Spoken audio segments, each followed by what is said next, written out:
Un día, cuando estaba terminando las últimas páginas del Pájaro de Fuego en San Petersburgo, tuve una visión fugaz que me llegó como una completa sorpresa, con la mente en ese momento llena de otras cosas. Vi en la imaginación un solemne rito pagano. Ancianos sabios, sentados en círculo, observaban a una joven muchacha danzar hasta morir. La sacrificaban para aplacar al dios de la primavera. Estas palabras fueron escritas por Igor Stravinsky, el personaje que vemos acá, 3 años antes del estreno de su ballet La consagración de la primavera, que sucedió el 29 de mayo de 1913 en París. Pero aquel estreno no solamente entró a la historia por su música moderna, sino también por el escándalo que ocurrió en el estreno.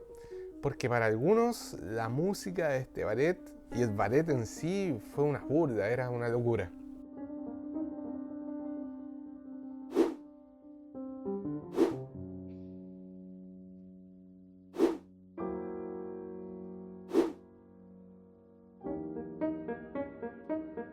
¿Cuál fue el origen de semejante rito? ¿Y quiénes fueron los responsables de llevar al escenario esta idea? Soy Esteban Alarcón y esto es Detrás del Pentagrama. Y en este video vamos a explicar el origen de uno de los ballets más polémicos de la música clásica.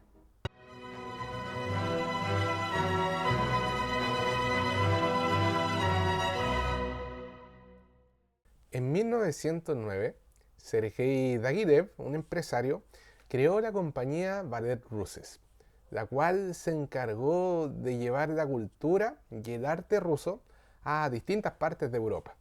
Ese mismo año, Stravinsky, con tan solo 27 años, recibió una importante propuesta: componer la música del ballet ruso El Pájaro de Fuego, la cual era una obra totalmente inédita y construida desde cero. El empresario escuchó una breve pieza orquestal de Stravinsky llamada Fuegos Artificiales, y esta obra le encantó, quedó fascinado.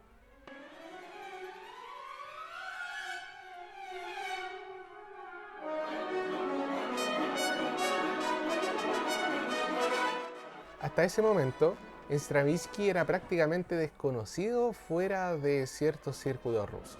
De hecho, fue la tercera opción de Diaghilev para componer la música de ese ballet. Ya había realizado algunos encargos menores para la compañía, como crear arreglos orquestales de algunas obras de Frédéric Chopin, pero de trayectoria en sí no tenía absolutamente nada. Sin embargo, Stravinsky llevaba bastante tiempo trabajando de forma silenciosa en Rusia, por lo que cuando recibe esta oportunidad ya estaba totalmente preparado. Pero calma, porque para entender qué es lo que tenía el compositor en mente, tenemos que entender qué es lo que se venía gestando en el arte ruso unas décadas antes. Durante gran parte del siglo XIX, el arte ruso vivió bajo una sombra un poco incómoda, porque todo lo que tenía que hacer Rusia lo miraba hacia el occidente, es decir, a las grandes capitales musicales, Viena, París, Berlín, y hasta la nobleza, por ejemplo, hablaba el idioma francés, no hablaban el ruso. Los salones trataban de imitar los estilos europeos y el arte parecía necesitar cierta variación extranjera. Pero esa imitación ya comenzaba a sentirse como una herida. Para muchos artistas, esta occidentalización ya no era un progreso, sino que ellos percibieron que se estaba perdiendo la identidad rusa. Así que a partir de la década de 1860 algo ya empieza a resquebrajarse. Y surge una pregunta: ¿puede Rusia crear arte propio sin pedirle permiso al resto de Europa? En literatura, figuras como Alexander Pushkin y Leo Tolstoy consolidaron el ruso como la lengua artística plena. Ya no era un simple idioma de campesinos y un idioma doméstico. Era capaz de expresar la grandeza, el arte y conflictos. En pintura, los peredvishniki rompieron con lo que se enseñaba en la academia, abandonaron temas idealizados y empiezan a llevar al lienzo la vida real, campesino, el trabajo duro, el paisaje áspero, así que el pueblo dejó de ser un simple decorado para transformarse en el protagonista. Y en la música, el quiebre fue radical, con Mikhail Glinka y luego el llamado Grupo de los Cinco, comenzó un rechazo explícito a la sinfonía germánica. Así que el folclore, las canciones populares, reemplazaron las formas importadas. Hacia fines del siglo XIX, la mirada se volvió aún más atrás.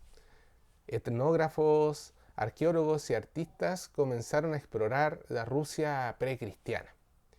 ¿Qué comenzaron a ver en esta cultura? Son mitos, rituales, ceremonias que estaban muy ligadas a la tierra y a los ciclos naturales.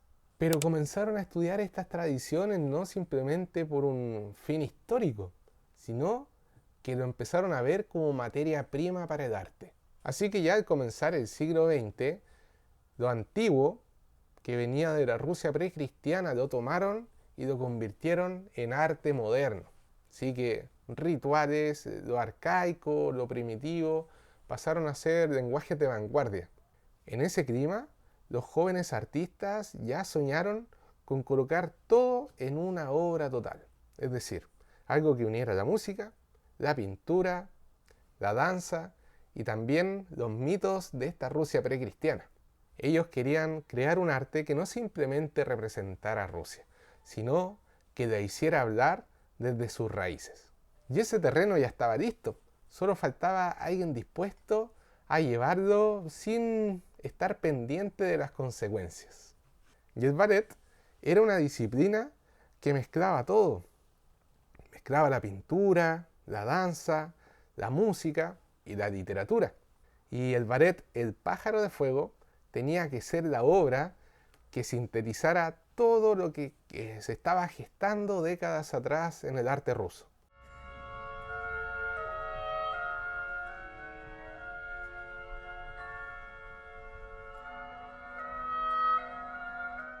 Y así fue, porque en realidad su estreno fue todo un éxito en París.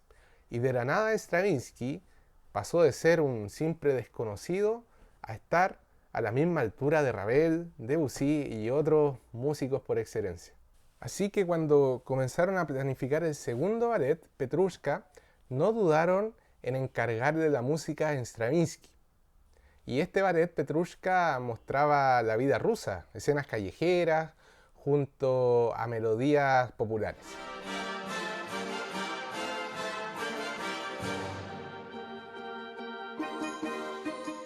Solemos pensar que el principal autor de la consagración de la primavera fue Igor Stravinsky, pero la idea que sostiene la obra desde sus raíces más profundas no nace solamente de la música.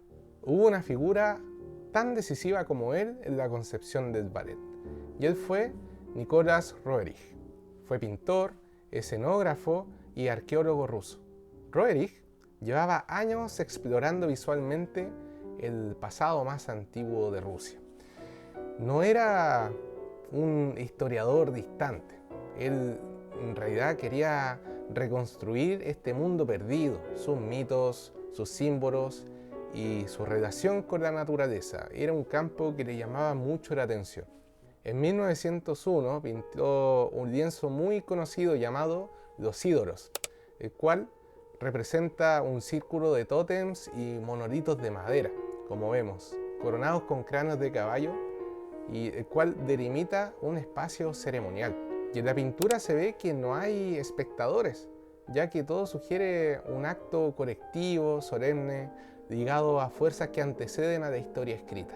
Mucho antes de que Stravinsky hablara de su célebre visión, Roerich ya había imaginado cómo podía haber nacido el arte en estas antiguas celebraciones.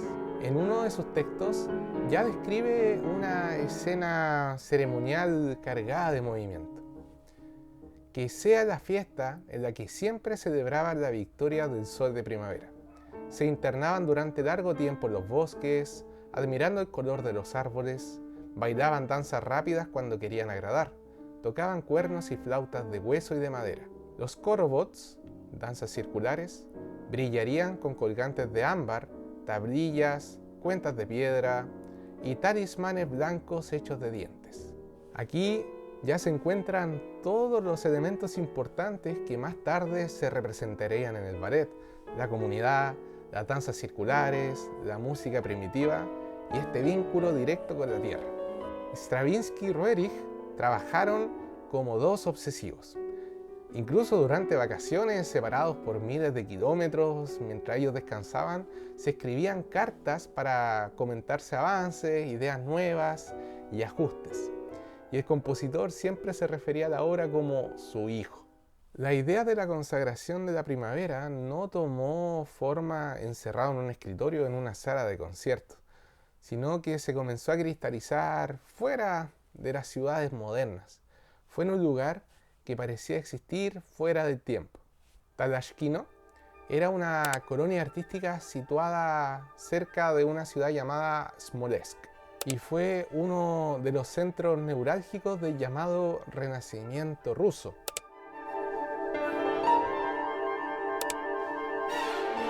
Este pueblo había sido construido por la mecenas María Tenisheva y lo que quiso intentar fue revivir el pasado. Y en este pueblo fue alojado Stravinsky con Roerich en una casa multicolor. Tenía un estilo ruso fantástico. Incluso más tarde el propio Stravinsky recuerda esta escena: sirvientes vestidos de blanco, cinturones rojos, botas negras, colores, texturas que parecían extraídos de una ceremonia antigua. Y las tinturas no provenían de ninguna fábrica industrial, sino que eran tintes vegetales elaborados en el lugar siguiendo métodos tradicionales.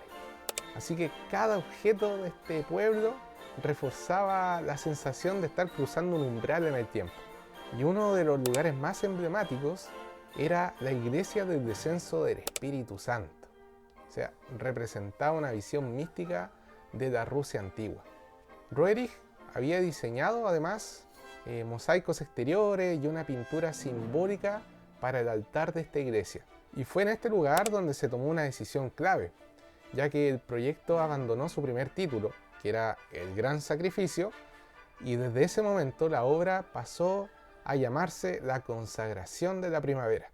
La obra ya dejó de ser un concepto vago, y el nombre comenzó no solamente a describir una acción, sino a describir una idea completa. Las ideas detrás de la obra venían de un amplio cuerpo de literatura que trataba sobre las raíces de la Rusia antigua, la Rusia precristiana. Estas fuentes describen antiguos ritos primaverales que estaban ligados al renacer de la naturaleza.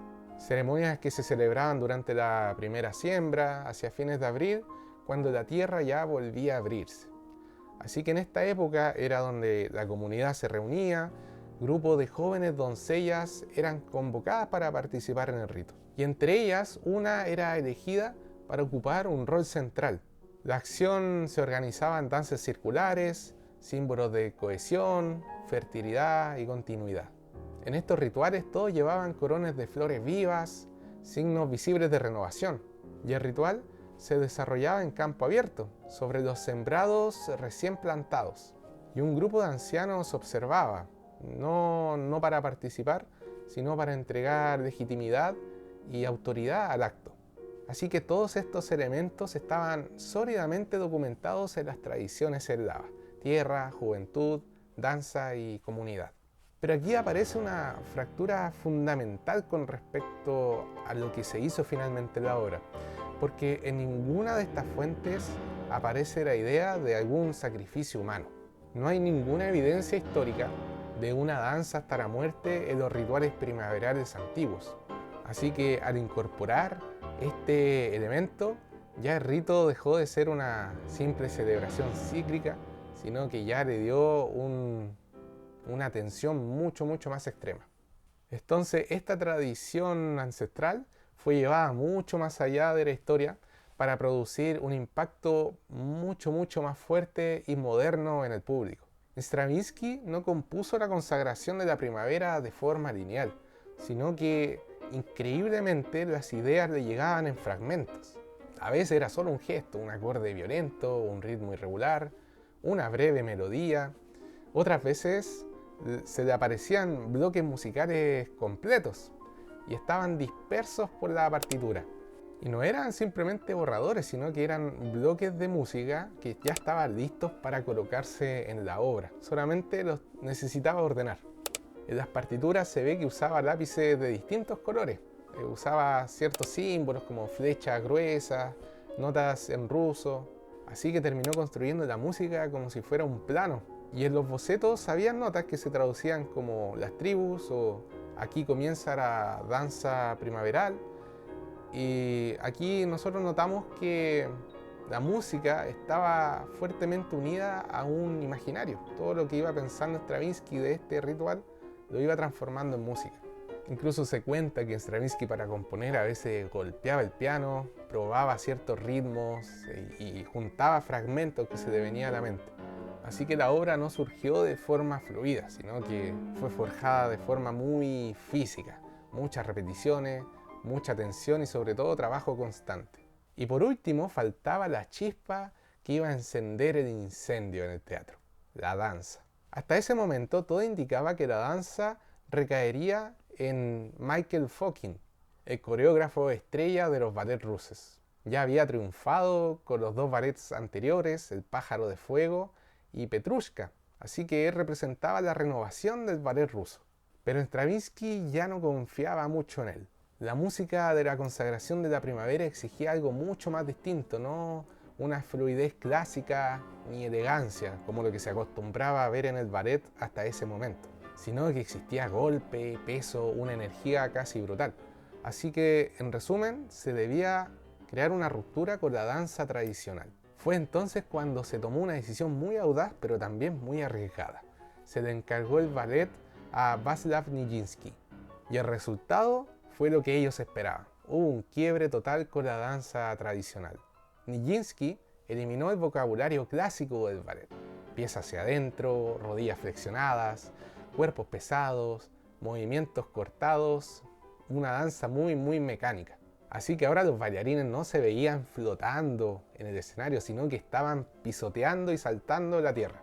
Se cuenta que los ensayos fueron un infierno. Incluso Nijinsky, responsable de traducir aquella música al cuerpo humano, ya comenzaba a mostrar signos de agotamiento. Las exigencias de Stravinsky eran muy duras y era muy pesado con los bailarines. A veces un cambio rítmico implicaba rehacer secuencias completas. Y además no tenía mucho tiempo para construir la danza. Y entonces ocurrió algo mucho más grave para Nijinsky. La bailarina principal del reparto, que era su hermana y una de las figuras centrales de la compañía, quedó embarazada. Así que tuvo que abandonar el proyecto. Así que el elenco además perdió a la bailarina más experimentada y más importante justo cuando la obra exigía una precisión extrema. Nadie ha sido capaz de establecer una cifra precisa del número de ensayos de esta danza que tuvieron lugar entre diciembre de 1912 y el estreno en mayo de 1913, un par de meses. Algunos dicen que fueron 100 y se estima que cayeron en 130 ensayos. Cuando Pierre Monteux, el director de la orquesta y el encargado de llevarla al escenario, escuchó por primera vez la obra, cuando Igor la tocó en el piano, pensó que se había vuelto loco. Y en los ensayos, vez tras vez, los músicos detenían al director, preguntándole si estaban bien las notas, porque mientras uno tocaba un si natural, el compañero de al lado tocaba un si bemol. Eran disonancias muy extremas y no sonaba bien según los músicos. Pero en realidad era así como Stravinsky quería que se tocara. Ya todo parecía estar al borde del colapso, ya que el tiempo se agotaba y en la fecha de mayo tenía que interpretarse sí o sí. Y llegamos al 29 de mayo de 1913. El Teatro de Campos Elíseos en París ya se ilumina por primera vez.